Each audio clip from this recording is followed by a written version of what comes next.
줄 거야.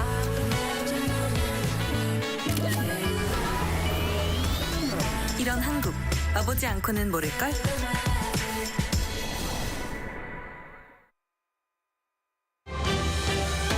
Coming up on Arirang News, COVID-19 is surging in South Korea, but health authorities say there is no need to raise the alert level as it is going to gradually subside after passing its peak by the end of August. South Korea is out of Typhoon Jongdari's influence as it dissipated on Wednesday morning. No casualties have been reported, though it left some damage across the country.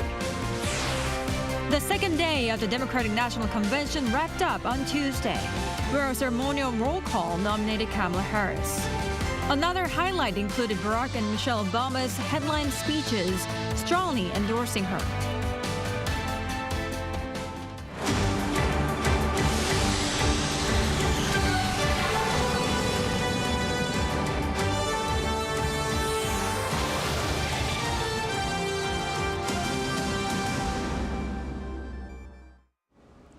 Thank you for joining us on Arirang News. I'm Kim Bo-kyung. We begin with the COVID-19 resurgence in the country this summer. The government expects this to be part of the endemic process and says it can be managed within the current response system. Choi Soo-young takes a closer look. The current COVID-19 surge in South Korea is expected to continue until the end of August. In a Wednesday briefing, the Korea Disease Control and Prevention Agency predicted that this summer's resurgence will peak later this month before decreasing. This summer's COVID-19 surge is expected to peak at the end of August and be similar in scale to last year's. The agency added that the reasons for this COVID-19 surge include the fact that last winter's outbreak was not very severe and the COVID-19 vaccination rate has been relatively low. However, the KDCA also stated that the current management system is sufficient to handle the situation. The current situation should be seen as part of the process of COVID-19 becoming endemic, not as a crisis like the pandemic from 2020 to 2022. According to the agency, the number of COVID-19 inpatients from 220 hospitals nationwide dramatically increased from 226 in the third week of July to 1,366 in the second week of this month. However, the agency emphasized that the cumulative fatality rate from January 2020 to August 2023 was 0.1% and is similar to that of seasonal flu. It has ensured a stable supply of treatments and test kits to protect high-risk groups such as the elderly and in case of a potential uptick in cases. The KDCA has announced that treatments for about 180,000 people will be distributed by the 26th. These supplies are planned to last for high-risk groups until October, after which they'll be provided more steadily through the general healthcare system. Around 3.25 million test kits are expected to be supplied. The Ministry of Health and Welfare recently said that effective vaccines against the current variants will be supplied starting in October, urging people to follow personal hygiene measures. Choi Soo-young, Arirang News. Typhoon Jongdari, which approached the Korean peninsula on Tuesday, dissipated this morning. Though it was a relatively weak typhoon, it did leave some damage in its wake. Yoon reports. Typhoon Jongdari, although described as a relatively weak typhoon, did cause some damage across South Korea. No human casualties have been reported, but severe flooding had trapped people in their cars and homes. The typhoon approached the Korean peninsula on Tuesday before it weakened into a tropical depression at around 9 p.m. the same day, which was earlier than expected by the weather agency. And by 9 a.m. Wednesday morning, the tropical depression had also dissipated, with the transition resulting in significant rainfall. The typhoon and tropical depression have dissipated and the system has fully transformed into a temperate low-pressure system. The aftermath of Typhoon Jongdari has been heavy rainfall, mostly to the central regions of the country. On Wednesday morning, strong rain and winds caused a tree to fall near Shilim Station in Seoul, covering a power supply unit and resulting in a power outage that affected approximately 300 nearby homes for about an hour. Overnight, Boryong City in Chungcheongnam-do Province experienced heavy rainfall of 27 millimeters per hour.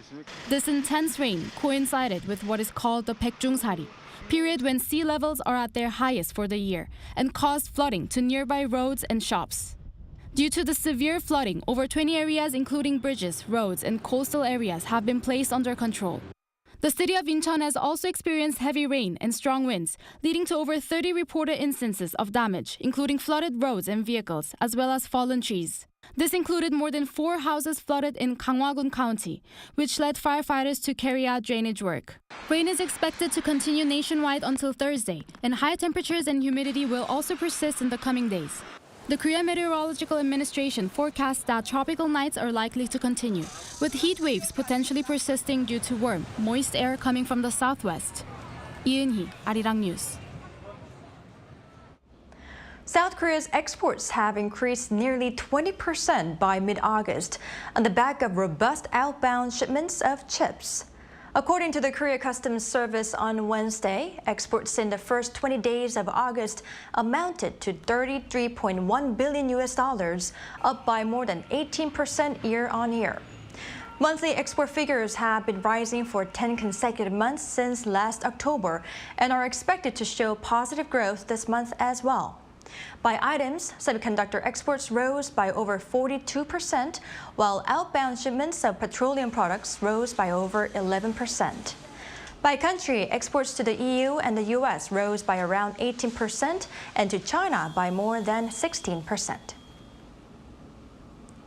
South Korean automakers Hyundai Motor Company and Kia Corporation have had their long-term issuer and issue credit ratings upgraded from BBB+ to A- by S&P Global, a leading financial services firm.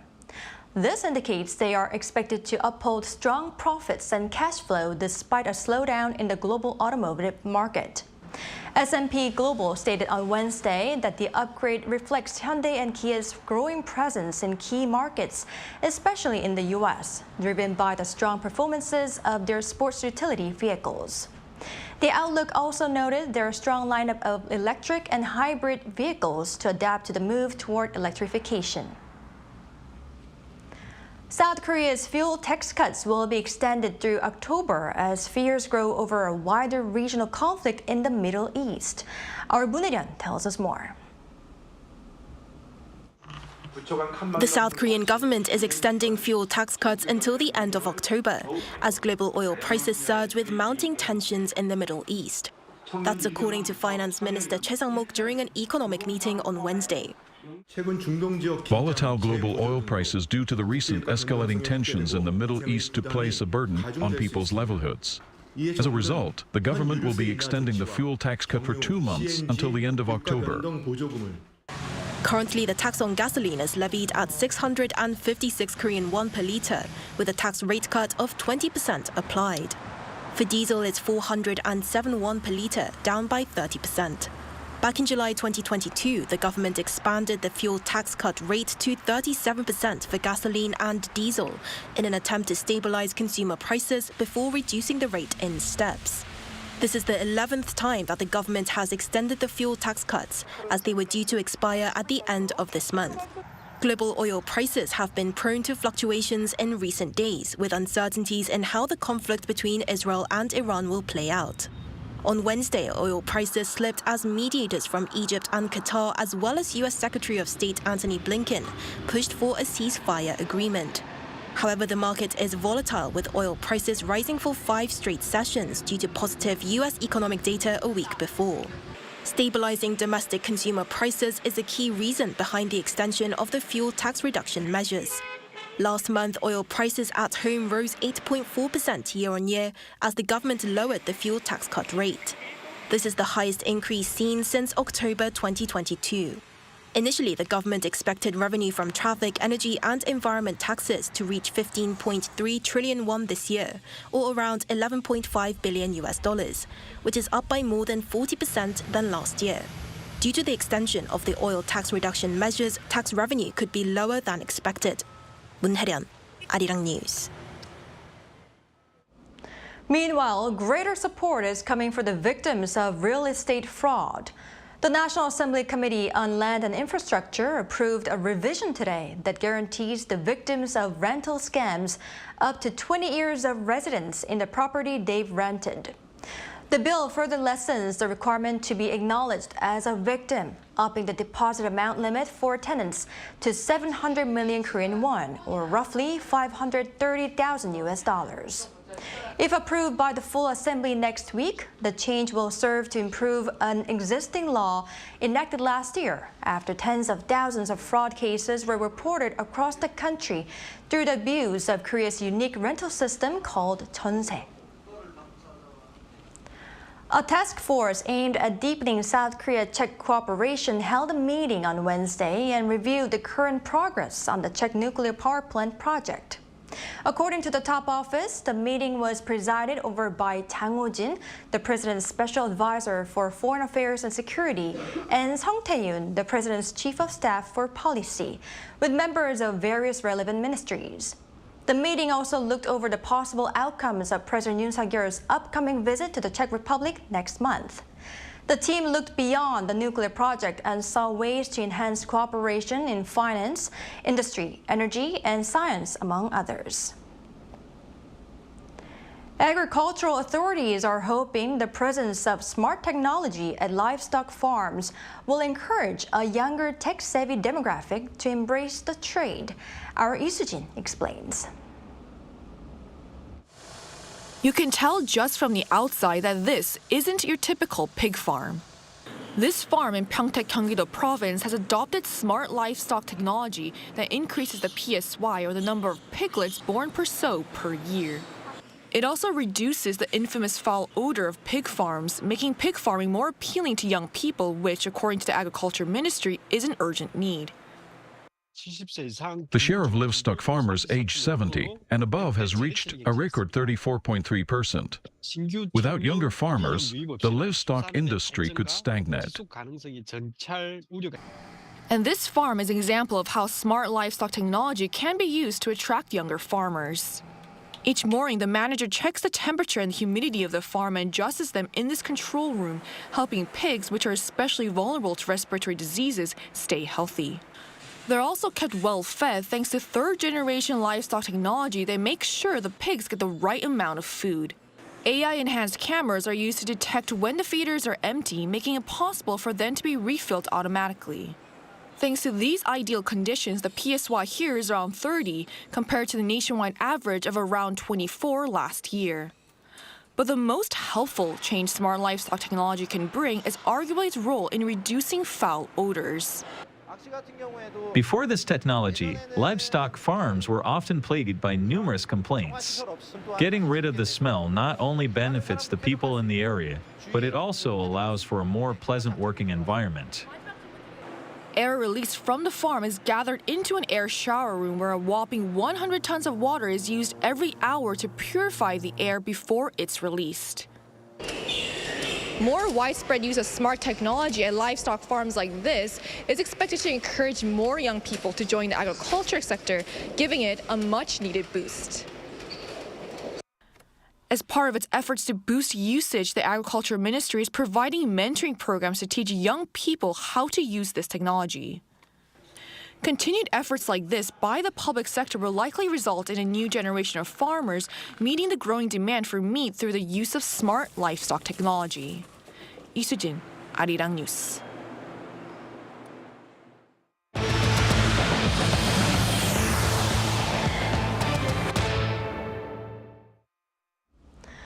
President Yoon Suk-yeol on Wednesday encouraged South Korean and U.S. troops as they engaged in their annual summer exercise, Ulchi Freedom Shield, aimed at deterring North Korean military threats. According to Yoon's office, the president visited the Army's Ground Operations Command in Yongin, Gyeonggi-do province, where he was briefed on their operational status, including the Ulchi Freedom Shield drills. Yoon also viewed combat operations and encouraged South Korean and U.S. military personnel. The 11-day exercise includes live field maneuvers, computer simulation-based command post exercises, and related civil defense drills. Yoon's National Security Council said on Wednesday it had conducted the first ever nationwide training involving both the public and private sectors, which specifically focused on cyber resilience to address hybrid warfare, which combines cyber threats with military actions. Over in the U.S., President Joe Biden has reportedly approved a nuclear strategy that seeks to prepare the country for possible coordinated threats from China, Russia, and North Korea. Citing a highly classified document approved in March, the New York Times reported Tuesday that Biden approved a revised strategy titled the Nuclear Employment Guidance, which is updated every 4 years or so. The newspaper added that this takes into account the rapid buildup of China's nuclear arsenal, which the Pentagon believes its stockpiles will rival the size and diversity of the U.S. over the next decade. But when asked about this report, the White House said the plan was not a response to a single country or threat. On day 2 of the DNC over in Chicago, U.S. Vice President Kamala Harris has been nominated as the Democratic presidential candidate in an energetic roll call. Former President Barack Obama was also there with strong words of support for Harris's race to the White House. Chen Minjung has the takeaways. The U.S. Democratic National Convention held a ceremonial roll call in Chicago on Tuesday, endorsing Kamala Harris to be the next president of America. Though the Democrats had already nominated Harris 3 weeks ago with 99% of the delegate votes at a virtual roll call, Tuesdays gave the delegates the opportunity to verbally voice their support.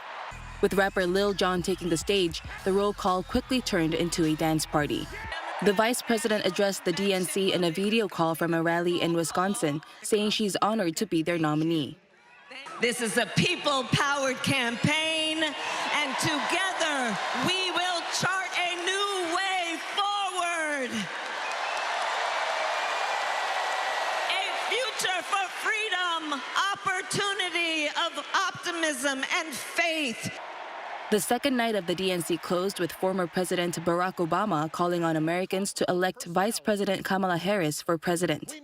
Speaking in Chicago on Tuesday night, Obama said the torch has been passed as he made a strong case for Harris. America's ready for a new chapter.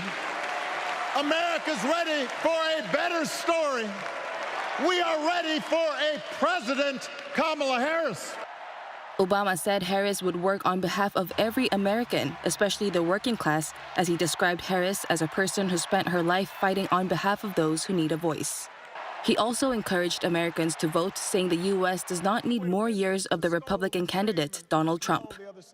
We do not need 4 more years of bluster and bumbling and chaos. We have seen that movie before, and we all know that the sequel is usually worse. Harris will deliver her acceptance speech as the presidential nominee on Thursday. Choi Min-jung, Arirang News. Iran's pledged retaliation against Israel may take a longer time than expected, while Hamas has dismissed the Gaza ceasefire proposal, criticizing President Biden. Cha Yoon-kyung has more. According to a spokesperson for the country's Islamic Revolutionary Guard Corps on Tuesday, Iran's pledged retaliation against Israel for the killing of Hamas political leader Ismail Haniyeh in Tehran will take some time to be realized. In an interview with state media, the Islamic Republic of Iran Broadcasting, the spokesperson said that Iranian actions will be very calculated ones. He said that a revenge attack was inevitable. Meanwhile, the firm stand of Iran after the assassination of Haniyeh has been toned down. We do not seek to escalate tensions in the region and support sincere efforts made by all parties to achieve a ceasefire. In addition, we would like to reiterate that Iran has the legitimate right to punish aggressors and deter Israel. In the meantime, U.S. Secretary of State Antony Blinken, who has been making diplomatic efforts to secure a ceasefire in Israel's war with Hamas, visited Qatar right after meeting with the Israeli president in Tel Aviv on Tuesday. Blinken is pushing the Hamas leadership through intermediaries to continue talks on a ceasefire deal, adding that Israel has accepted the U.S. ceasefire plan. Israel has now accepted that proposal. I heard that directly from Prime Minister Netanyahu yesterday. and we hope and expect that Hamas will do the same. U.S. President Joe Biden is also pressing Hamas, saying at the Democratic National Convention that Hamas was falling back when it comes to the ceasefire deal. However, a Hamas official on Saturday local time dismissed Biden's ceasefire proposal for Gaza, adding that remarks by Biden and Blinken were falsely endorsing it and allowing the Israeli government to commit crimes. 차윤경, Arirang News. Russia claims it has captured an eastern Ukrainian town that is strategically significant in terms of logistics, as part of its response to a surprise incursion by Kyiv in recent times. Yoon has more. Russia said on Tuesday that it had captured the eastern Ukrainian town of New York, a small yet strategically important logistics hub, and a significant part of Moscow's push to capture the entire Donetsk region. Donetsk is one of 4 Ukrainian regions that Russia claims to have annexed, while it remains a territorial claim that Kyiv and the West have rejected as illegal. 2 weeks after Ukraine's surprise attack on Kursk, aimed at weakening Russian forces, the Kremlin announced on Tuesday that new military groupings were being formed in eastern Ukraine. Ukrainian President Volodymyr Zelensky described the situation in the east as difficult, but the country's top commander says forces have pushed to capture 1,263 square kilometers of territory, including 93 settlements. Washington says its policy of not allowing Ukraine to use long-range missiles inside Russia remains unchanged, despite Ukrainian President Volodymyr Zelensky repeatedly seeking permission to use American long-range weapons and British Storm Shadow missiles. While Zelensky continues to reiterate that being able to use long-range weapons would halt the current invasion in Russia, the Biden administration remains concerned about the potential for escalation, adding that the drones currently used by Ukraine have been effective in hitting Russian targets. Washington is also effectively blocking Britain's request to allow Kyiv to use British Storm Shadow missiles, which have a range of up to 250 kilometers, against targets deep inside Russian territory. Yoon, Arirang News. In other news, South Korea's main delegation for the Paris 2024 Paralympic Games departed for Paris on Wednesday. 48 athletes and staff members boarded their flight to the French capital from Incheon International Airport. The first group traveled to Paris last Wednesday to participate in a pre-Games training camp. In total, the country is sending 83 athletes and 94 staff members to compete in 17 sports, with the goal of winning at least 5 gold medals and ranking among the top 20 in the overall medal standings. The Paris 2024 Paralympics will take place from August 28th to September 8th.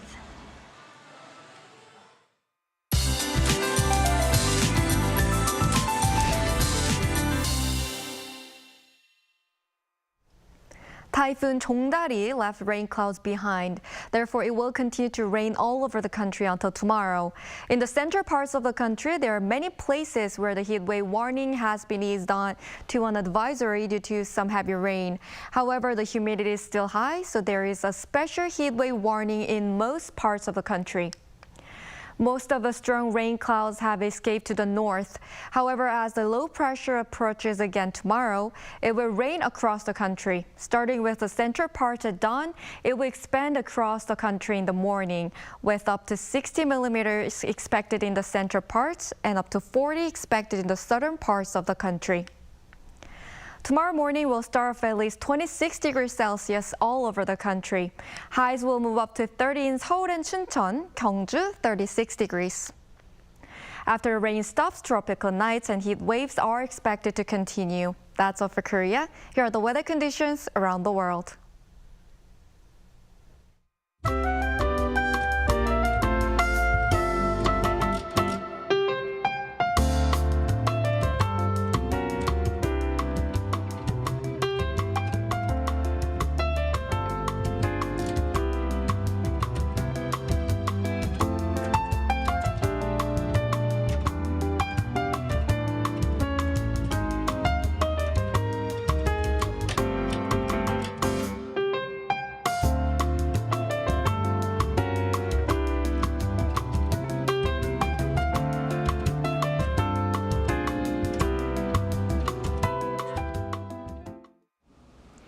That's all we have for today. Thank you for watching. Arirang News will be back at 9 a.m. Korea time.